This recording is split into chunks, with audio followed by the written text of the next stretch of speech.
Then beyond that, of course, food storage, starting out by just doubling up on the staple foods that you buy on a regular basis, things like pasta, wheat, rice, beans, honey, things that store for a long period of time.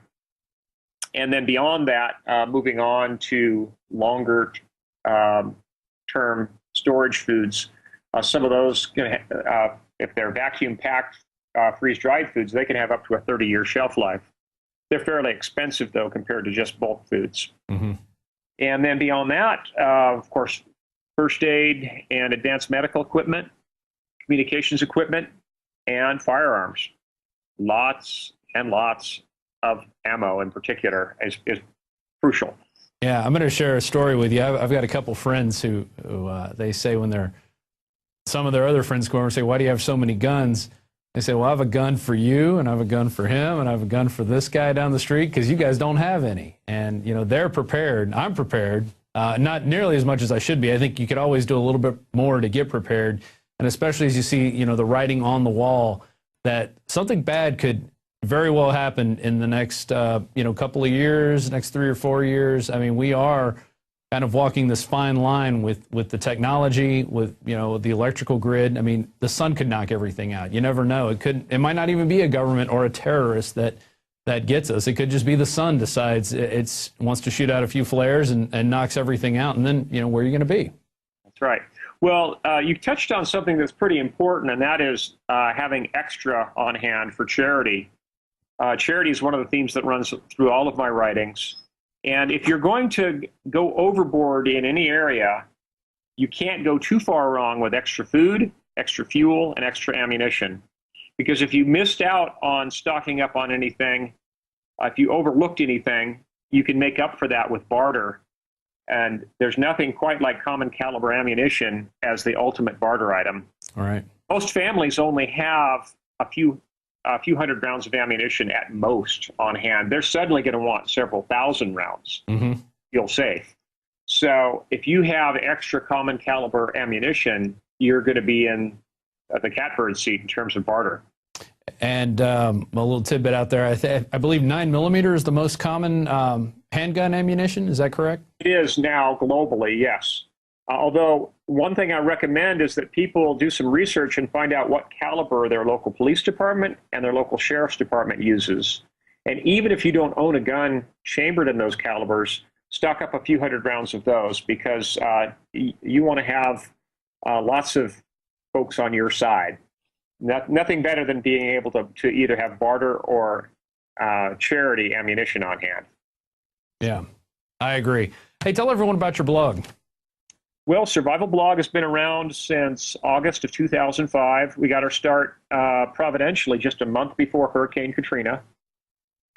And it's grown by leaps and bounds. It's basically doubled each year for the first 4 years it was in existence, and it started to plateau now. But we now have a huge number of visits each week.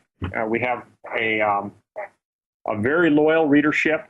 It's primarily readers in the U.S. and Canada, and then to a lesser extent other English-speaking countries, and then a smattering globally. We have about 300,000 unique visits per week. We've in total had almost 40 million unique visitors since 2005. And the beauty of Survival Blog is that it's all free. All of the archives are available for people to roam through at will. It's fully searchable by topic. You can type in a keyword in our search box and bring up whatever topic you'd like. There's over 15,000 archived articles, letters, and quotes that people can delve into. And I recommend that people make hard copies of the most crucial articles because, of course, in a grid down situation, you're not going to have access to the internet. And then as a backup, we also have an archive CD that's available at very low cost. I recommend people get that as well. That gives you all of the archives of Survival Blog on a CD, or you can put it on a memory stick to have that available. I have been printing stuff out for years just because you never know. Lots of practical stuff, how to, make your own fishing snares and stuff like that. Yeah, there's nothing beats a hard copy for for long-term. And you can always burn it if you need to. Yeah, to keep warm, God forbid. Yeah.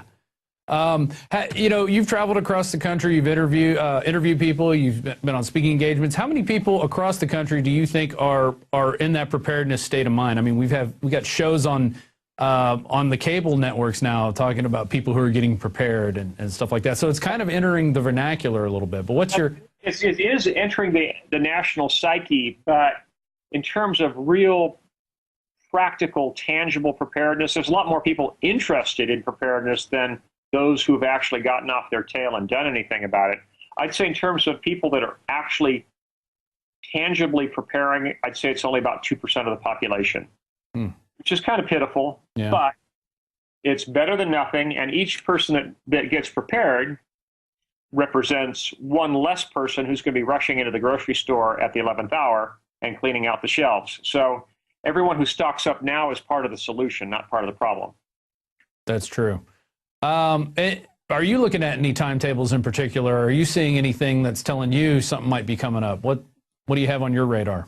Well, right now, my most immediate concern is Greece and the Greek debt situation spiraling out of control. But beyond that, it's really hard to put a date on anything. You know, back in the late 1990s, we had the firm date of Y2K to look at. The only vague date that we can look at right now would be the next peak in the solar cycle. The sunspot cycle is supposed to peak in about 5 years because it's an 11-year cycle. And if we have a severe cycle, then there's a chance of a major Carrington event style solar flare that could happen within the next 5 years. Beyond that, though, I don't like to put a date on anything because I think it's presumptuous. And it also is short-sighted because if you either try to put a date on something or name a particular scenario, you're boxing yourself in. It's better to prepare for every possible event so that you don't get blindsided. It would be very embarrassing to prepare just for an economic collapse and then get nuked. Mm-hmm. That if you're building a home shelter, it should be more than just a storm shelter. It should be more than just a walk-in vault. It should also be a combination blast and fallout shelter. I'm one of those all of the above kind of guys.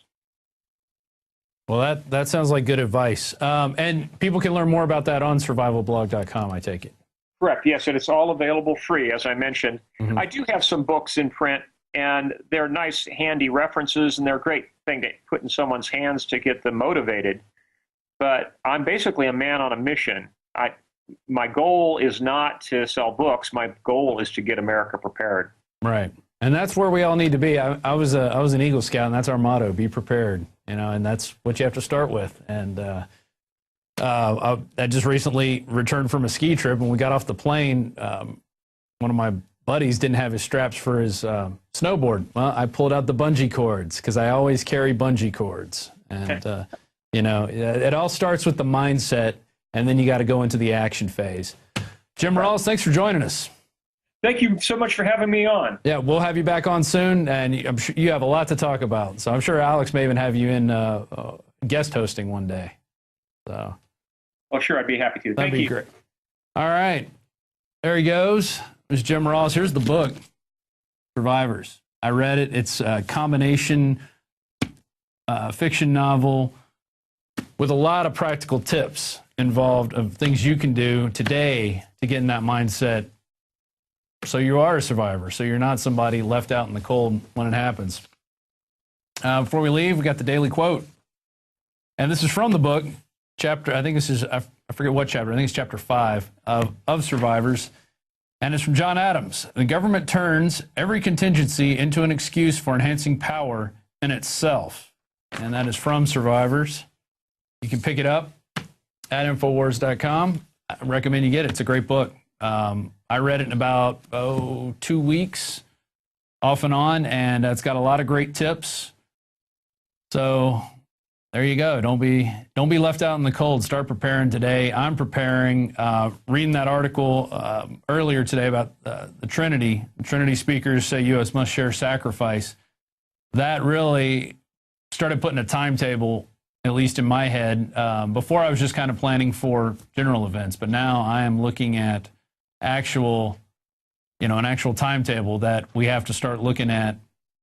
Because if we don't change our ways, if it's all about increasing taxes and increasing the debt and not doing anything about that, and the economy's not going to grow, therefore there's not going to be any change in where we're going. And when the chips fall, the bankers are going to be there picking stuff up, pretending like they didn't know it was going to happen. So that's our show. If you're watching this on YouTube, please consider becoming a member at prisonplanet.tv or at infowarsnews.com. And we do this 5 days a week. Every night we're bringing you the news that we think is important, not the fluff about who's talking about who or who's doing what to who. I mean, we're looking at real issues here. And join us in this crusade to wake people up.